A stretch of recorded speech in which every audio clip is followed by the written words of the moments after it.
More than 1 million refugees in the former Yugoslavia are facing a second Christmas in temporary camps. 90% of them are women and children who've lost husbands and fathers in the fighting. According to the aid agencies, psychiatric help is now just as important as food relief. Sue Lloyd-Roberts has been to one camp in Posuđe in eastern Croatia, where many of the women are struggling to cope with the trauma of the war. They ran out of space for their refugees months ago in Croatia, and they're now resorting to disused railway wagons. These people are getting the basic supplies and food they need. Their physical complaints are of bad food and boredom. Look how thin I am, this woman says. We Muslims, they give us pork. We can't eat that.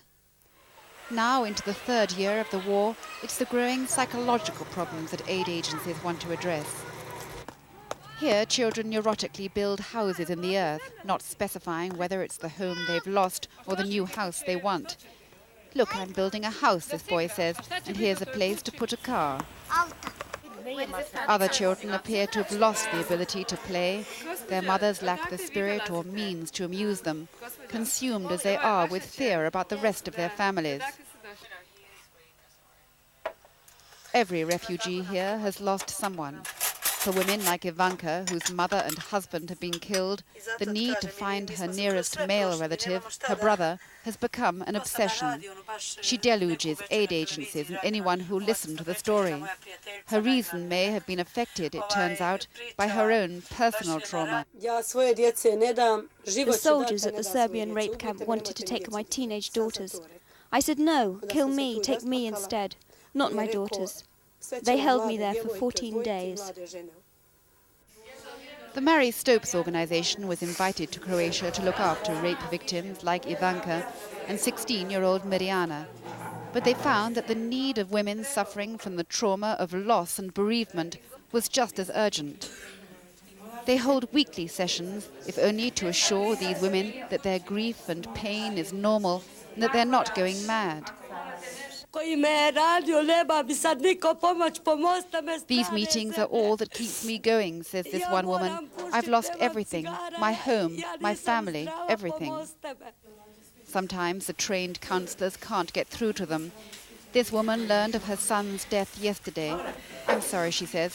Perhaps I'll be able to talk at the next session. What really keeps them up is the hope to go back one day. And it will be another trauma maybe to them once they have to realize there's no way of going back home.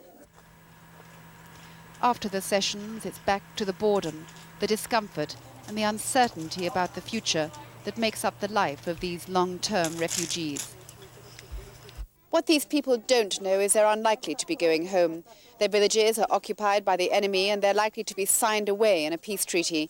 In many ways, their trauma is only just beginning. The monotony of camp life is broken only by the arrival of aid packages, here a cargo of second-hand clothes.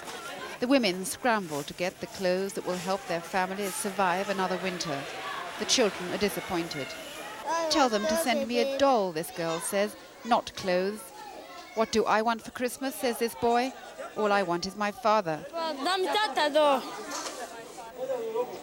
Sue Lloyd-Roberts, BBC News, Croatia.